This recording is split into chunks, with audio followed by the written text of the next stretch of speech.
पूर्व मुख्यमंत्री जीतन राम मांझी ने एक बार फिर से बिहार की सियासत को गर्म कर दिया है। जीतन राम मांझी ने ऐलान किया है कि अब वो चुनावी राजनीति से दूर हो जाएंगे, यानी 2024 का लोकसभा चुनाव जीतन राम मांझी अब नहीं लड़ेंगे। इस वक्त खुद हमारे साथ जीतन राम मांझी हैं। सर, ये बताइए, अचानक ये फैसला आपने क्यों किया? देखिए, आपकी इस बात से हम थोड़ा सा असहमत हैं कि जीतन मांझी चुनाव नहीं लड़ेंगे। जीतन मांझी स्वयं चुनाव नहीं लड़ेंगे। जीतन मांझी की पार्टी है हिंदुस्तानी अवाम मोर्चा सेकुलर, वो चुनाव लड़ेंगे और एनडीए के एक गठबंधन में एक सहयोगी के रूप में काम करेंगे। ये अलग बात है कि अभी हम लोग तय नहीं कर पाए हैं कितने सीट पर लड़ेंगे, लेकिन हिंदुस्तानी अवाम मोर्चा सेकुलर चुनाव लड़ेगा। रही बात जीतन मांझी का, तो आप जानते हैं कि जीतन मांझी जिस पृष्ठभूमि से राजनीति में आया, वो हम समझते हैं कि असंभव से भी कुछ ज़्यादा अगर हो सकता है तो वो परिस्थिति थी। लेकिन मन में संकल्प यही था कि बरौं शंभु नहीं तो रहूं कुमारी। एजुकेशन कैरियर अच्छा था, गरीबी में भी रह कर के हम जिस क्लास में पढ़ते थे उस वर्ग के बच्चों को ट्यूशन देते थे, पैसा कमाते थे, तो फिर आखिर क्यों नहीं हो सकते थे। लेकिन दिमाग में बात थी कि हम राजनीति में जाएंगे। जानवर भी होता है, वो कमाता है, खाता है और चला जाता है। हम मनुष्य हैं, अगर हम कमा के खा कर के चल जाएंगे तो इसके लिए भगवान पैदा नहीं किया है। भगवान पैदा किया कुछ करने के लिए, और इसीलिए हमने राजनीति को चुना। और जब राजनीति में को चुना और सफलता पर प्रथम बार 1980 में मिली, उसी समय हमने ये कहा था कि हर चीज़ में हम सिद्धांत पर बात करते हैं, तो राजनीति में भी एक हम सिद्धांत पर रहेंगे कि 75 साल के उम्र तक ही हम चुनाव लड़ेंगे। 75 साल के पहले चुनाव जीतें हारें वो अलग बात है, लेकिन 75 साल उम्र हो जाने के बाद हम चुनाव नहीं लड़ेंगे। तो 76 साल में हम 2020 में चुनाव लड़ गए। एक विशेष आग्रह थी, नाम नहीं लेना चाहते हैं, लेकिन जिस भी कारण से हो सकता है हमारा प्रतिज्ञा तोड़वाना चाहते हों, लेकिन हम आ गए उनके फेरा में और चुनाव लड़ गए। आज हम 79 ईयर्स के हो गए हैं, 80 में प्रवेश कर रहे हैं।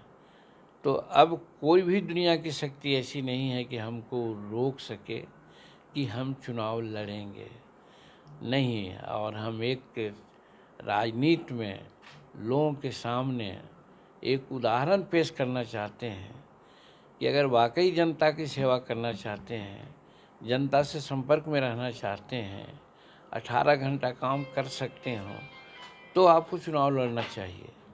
लेकिन 75 वर्ष के बाद 18 घंटा काम करना मुश्किल हो जाता है, 80 वर्ष के बाद और मुश्किल होता है। यानी सभी पार्टी के नेताओं को नसीहत दे रहे हैं कि 75 के बाद उनको चुनाव नहीं लड़ना चाहिए? नसीहत मैं नहीं दे रहा हूं, लेकिन ज़रूर मैं कहना चाहता हूं कि अगर जनता के वेलफेयर की बात करते हैं, सच्चा दिल से जनता की सेवा करना चाहते हैं, तो 75 वर्ष के बाद वो सेवा करने लायक नहीं होते हैं। सक्रिय राजनीति में रहेंगे जीतन राम मांझी? हाँ, राजनीति में रहेंगे। राजनीति में अपने विचारों का आदान प्रदान, हमारे जो दल है, दल के साथियों को जिताने के लिए एनडीए गठबंधन में जो हम हैं, उनके कैंडिडेट को जिताने के लिए जहां ज़रूरत होगी हम जाएंगे, काम करेंगे। सर, ये बताइए, इंडिया गठबंधन में एक बार फिर से अब ये मांग होने लगी है कि नीतीश कुमार प्रधानमंत्री का चेहरा है, उनको प्रधानमंत्री उम्मीदवार होना चाहिए। पहले जदयू ये मांग कर रही थी और अब आरजेडी भी कर रही है। देखिए, उन लोग किस समय क्या कुश्ती कर लेंगे उसके बारे में हम नहीं कहना चाहते हैं। और उनकी सोच है, उनके मन में क्या सोच है, क्या करना चाहते हैं, अब इसके बारे में हम कैसे कहें। आपको लगता है कि नीतीश कुमार चेहरा बन सकते हैं, प्रधानमंत्री उम्मीदवार बन सकते हैं? अब हम इसके बारे में हम कुछ नहीं कर सकते हैं। अब बिहार हिंदुस्तान के राजनीति में बहुत से लोग ऐसे हैं जो नीतीश कुमार से ज़्यादा अनुभवी हैं, ज़्यादा सेक्रीफाइस है, ज़्यादा उनका कार्य क्षेत्र है विस्तारित। तो वैसी परिस्थिति में नीतीश कुमार ही चीफ प्रधानमंत्री बनेंगे, इसका कोई ऐसा औचित्य नहीं दिखता। लेकिन राजनीति है, गुजराल साहब भी बन गए थे, देवेगौड़ा साहब भी बन गए थे।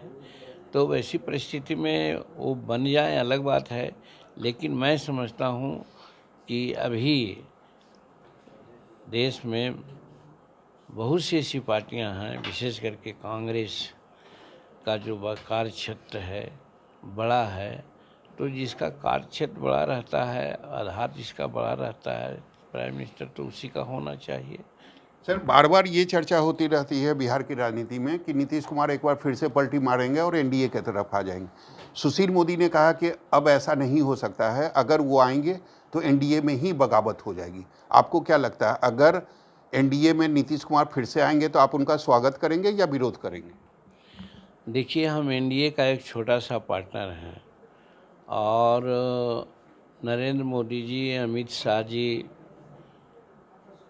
के प्रति मेरी असीम श्रद्धा है और जिसके चलते ही एनडीए में हम हैं। अगर नरेंद्र मोदी जी प्रधानमंत्री जी और अमित शाह जी अगर उनको अपना लेंगे, बुला लेंगे, तो वहाँ पर मेरा चारा कहाँ है। हम न चाहते भर में भी हम चुप रहेंगे, लेकिन हम समर्थन नहीं कर सकते हैं उनका, इसलिए कि उनका जो क्रेडेंशियल है, मैं समझता हूँ कि 18 बरस रह करके बिहार को वो कहाँ से कहाँ ले गए। आज बिहार का 3 हिस्सा हमारा युवक लोग दूसरे प्रांतों में जा कर के पनाह लिए हुए है। कोई इंडस्ट्रीज यहाँ नहीं चालू किया। कल ही हम बात कर रहे थे, एक आयोग के नज़दीक गए थे, उन्होंने यहाँ पर थर्मल पावर लगाने की बात किया है। 2 वर्ष से एनओसी के लिए वो लोग झक रहा है। कल एक यहाँ के सीनियर सर, एक और सवाल है कि आज मुख्यमंत्री नीतीश कुमार ने ये कहा कि जातीय जनगणना के जो आंकड़े हैं वो जल्द ही जारी किए जाएंगे। तो आपको क्या लगता है कि 2024 में किसको फ़ायदा और किसको नुकसान होगा? जातीय जनगणना के आंकड़े अगर पब्लिक हो गए तो एनडीए को कितना फ़ायदा होगा, कितना नुकसान होगा? अब इसके बारे में हमारा कोई अध्ययन नहीं है, हम ऐसा नहीं कर सकते हैं। लेकिन ये ज़रूर है कि जातीय जनगणना के पक्षधर हम रहे हैं, क्योंकि ऐसा है कि समाज में कुछ तबके के लोग हैं जो अपने संख्या को ज़्यादातर दिखलाने की बात करते हैं और गरीबों की जनसंख्या को कम करके दिखलाते हैं। तो सच को दिखलाने में क्या दिक्कत है? अगर करवा लिए हैं, बिहार स्टेट को अपना अधिकार है, उस अधिकार का उपयोग करते हुए जाति आधारित गणना कराए हैं, तो वो प्रकाशित करें। हम चाहते हैं कि प्रकाशित तो करें। अब किसको फ़ायदा होगा, किसको घाटा होगा, इसका विश्लेषण समय पर किया जाएगा। अभी उसके बारे में हम कुछ नहीं कर सकते। गृह मंत्री अमित शाह से आपकी मुलाकात हुई, सीटों को लेकर जो आपकी मांग थी वो पूरी हो गई? उनसे हमारी मुलाकात इस रूप में हुई थी कि जब से हम एनडीए में आए हैं तब से उनसे मुलाकात नहीं हुई। हमारी ये दिल में बात रही है कि होम मिनिस्टर से और प्रधानमंत्री से जब एनडीए में हम आए हैं तो मुलाकात हो। प्रधानमंत्री से 2-2 बार मुलाकात हुई, विभिन्न अवसरों पर बातें भी हुई, लेकिन अमित शाह जी से बात नहीं हुई थी। इस क्रम में हम उनसे बात करने के लिए गए थे। हाँ, ये ज़रूर हमने कहा था कि बिहार में चुनाव लड़ना है तो सीटों के बारे में जल्दी से डिसीजन ले लेना चाहिए, और काम तो हो ही रहा है, हम भी कर रहे हैं। 8-9 कंस्टिट्यूंसी में हम अपनी रैली यहाँ किया है और करने जा रहे हैं। तो इस पर उन्होंने कहा कि दशहरा के बाद हम लोग सब आवेंगे बिहार में, वहाँ बास करेंगे, जैसा कि और सब जगहों में कौन वर्षा बास कर रहे हैं या क्या। तो उसी संबंध में 2-4-5 दिन यहाँ रहा जाएगा और सारी बात उसी समय तय होगी। सर, माहौल क्या आपको बिहार में नज़र आ रहा है लोकसभा चुनाव से पहले? 40 लोकसभा चुनाव की सीटें हैं, क्या लग रहा है, क्या होने वाला है? हमारे समझ में बिहार में जो है, चूँकि हम ऊपर की राजनीति नहीं करते हैं, हम गांव घर की राजनीति करते हैं।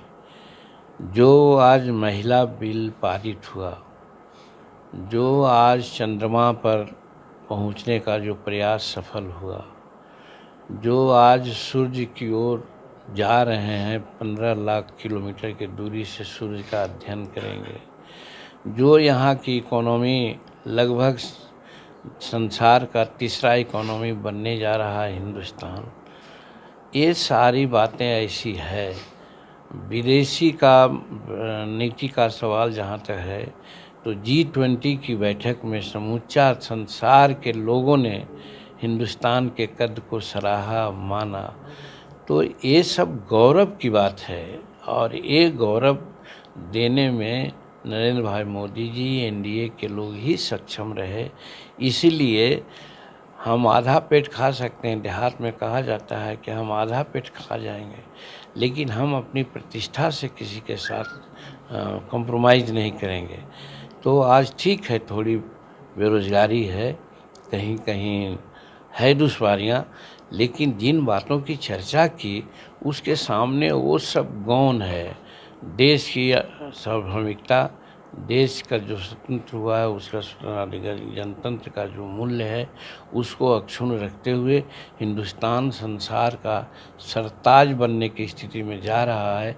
ये गांव-गांव के लोग समझता है, घर घर के लोग समझता है, रिक्शा वाले समझते हैं, टेम्पू वाले समझते हैं, सब लोग यही कहते हैं ये हम लोग हर हालत में नरेंद्र भाई मोदी जी के साथ हैं, और 2024 में निश्चित में वो प्रधानमंत्री बनेंगे।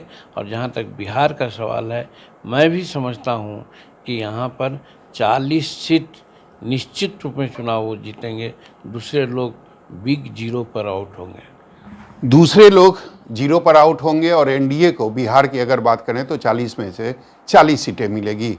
कैमरामैन ऋषि के साथ सौरभ कुमार, पटना, न्यूज़ 24। नमस्कार, मैं हूं मानक गुप्ता। अगर आपको हमारा ये वीडियो पसंद आया हो तो इसे लाइक